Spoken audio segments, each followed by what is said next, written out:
Olá, meus amigos do canal Arregui. Eu tenho a honra de participar, de ser integrante de um grupo de WhatsApp que presumo que tenha mais de 30 jornalistas, 99% deles baseados no Rio de Janeiro.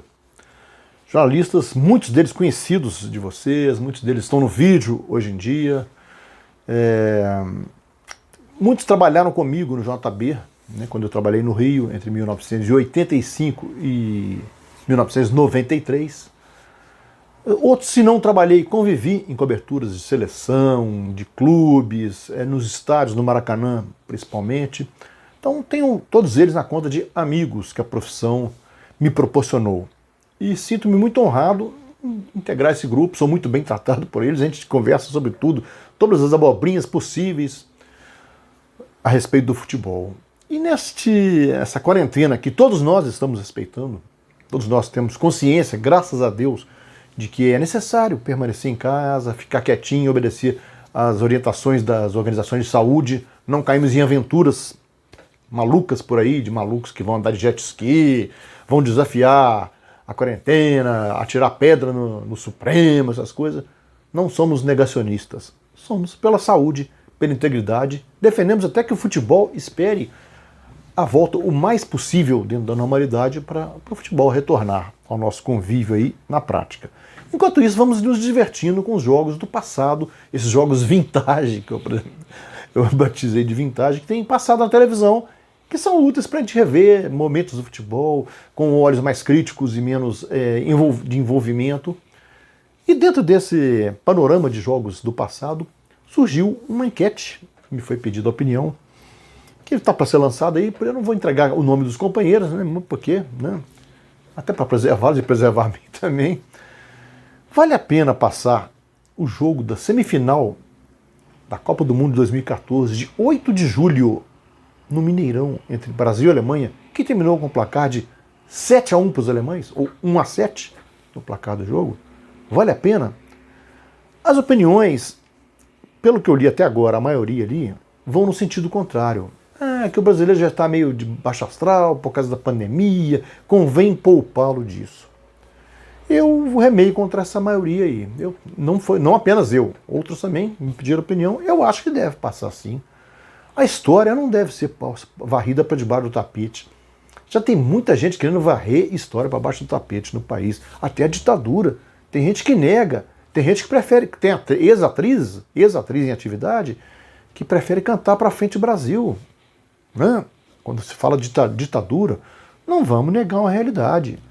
Ela existe. E o Brasil perdeu por 7-1 na Alemanha. Além do mais, esse jogo, poucos minutos depois que ele tinha acabado lá em Belo Horizonte, na minha terra, virou meme nas redes sociais, emplacou uma série de sucessos, gerou até um placar, que esse placar não parava. Esse placar um 7-1 eterno. A última vez que eu vi estava 51.000-4, ou coisa assim. Então esse placar ficou eterno. Então o humor absorveu isso.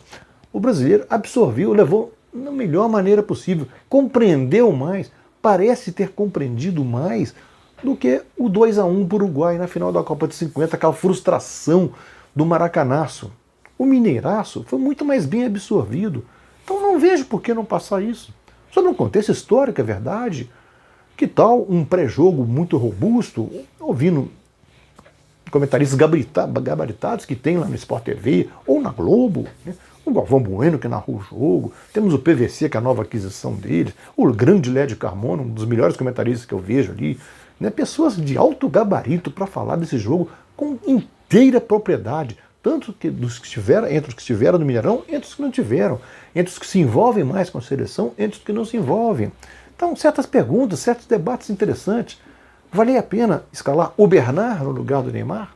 Ou era melhor ter posto um volante a mais, trancar o meio de campo, evitar que os alemães trançassem pelo meio como fizeram?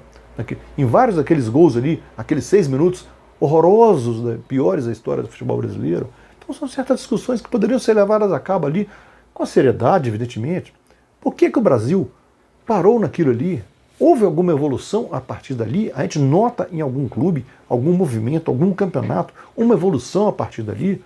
Parecia que o Tite era uma evolução ao assumir o time nas eliminatórias, depois de novo fracasso do Dunga.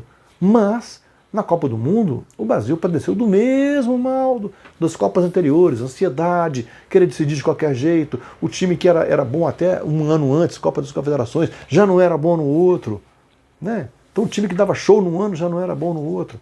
Então, né, vale a pena discutir esses lados todos aí. Em que evoluímos, se é que evoluímos. Quem perdeu mais naqueles jogadores que estiveram em campo, dos 14 jogadores brasileiros que entraram em campo? Algum escapou, algum conseguiu recuperar seu prestígio, algum deles repôs seu prestígio, continua firme. Quem são? Os vilões foram perdoados ou não? Né? O Filipão mesmo teve a chance, foi campeão brasileiro pelo Palmeiras.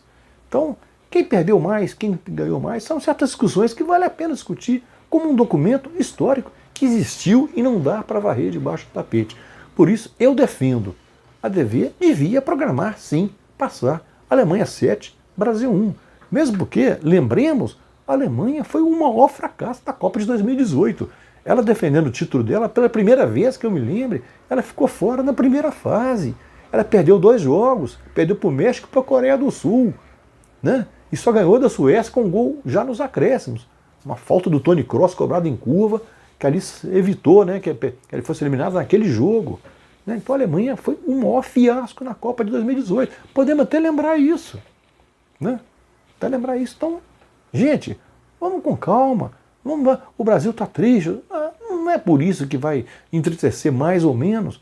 Sob o aspecto histórico, pô, eu acabei de rever semana passada 2 goleadas dentro do futebol brasileiro. Cruzeiro 6, Atlético Mineiro 1. Na última rodada do Brasileiro de 2011, um jogo que evitou a queda do Cruzeiro, o Atlético já tinha escapado, né? Foi uma humilhação para o time do Atlético. Né? E Corinthians 6, São Paulo 1, no jogo das faixas do Corinthians, que ele entrou com um time misto, depois de ter sido campeão brasileiro de 2015 em cima do Vasco, ele meteu 6-1 no São Paulo. Pô, se as torcidas de Cruzeiro e Corinthians ficaram felizes de rever isso, tenho certeza que as do Atlético e do São Paulo não ficaram. E nem por isso os jogos deixaram de ser exibidos, como uma curiosidade, um documento histórico.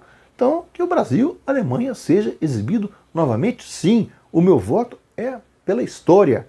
A história não pode ser varrida para baixo do tapete. Vamos tratá-la com dignidade, com discussão, com seriedade. A partir daí, só isso. Então, vamos lá, vamos passar aí.